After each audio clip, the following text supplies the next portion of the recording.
Hi, I thought of making a new video log for Siddhartho because a lot of you liked my video last time on this cute little robot that I was making.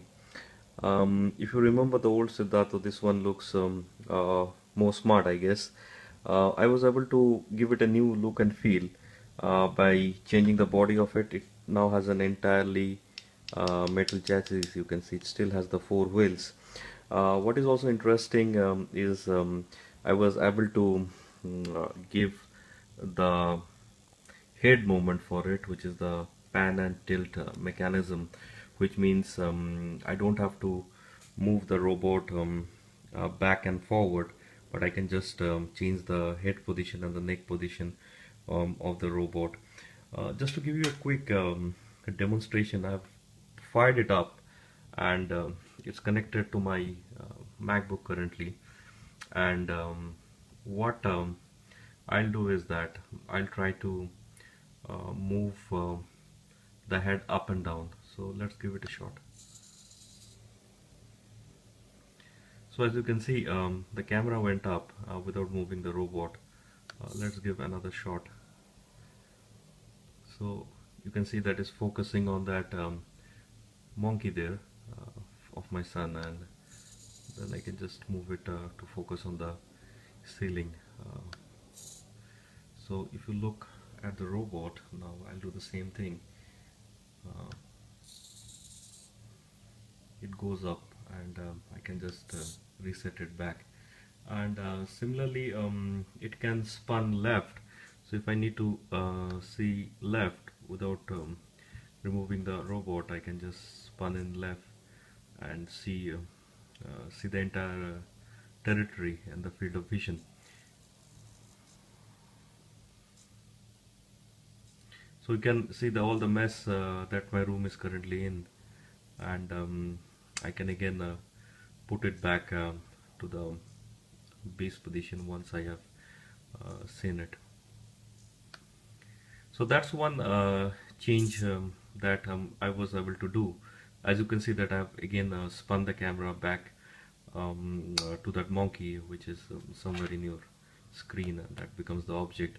What I was not able to do was get the zoom in zoom out feature, and probably that would be in the next days to come. I thought I would also quickly tell about the other aspects of Siddhartha 2, this new version. Apart from the metallic chassis and the body you see, it is driven by an Arduino microcontroller and a board. This little guy here, all fired up. So this microcontroller is the electronic stuff that controls all your eye movement, the four wheels of it. And I also have a single board computer, which is the Raspberry Pi in it. So it's running Linux on it, which is the Debian version of Linux, and it is internally using a lot of stuff like PHP, HTML, scripts, and even cron job for it to start up. It also has a Wi-Fi dongle to connect to the Wi-Fi router of my home. Um, it is very power hungry as an application, and it's powered by, as you can see, eight AA batteries, which gives it around 12 volts. I also have a large power bank, which is a 6 volt, 10,000 milliamp, as you can see down. So a lot of power going in for this robot.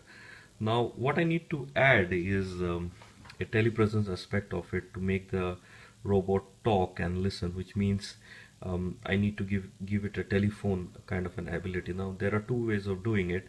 The easiest way is to mount an Android camera and call this robot using Skype.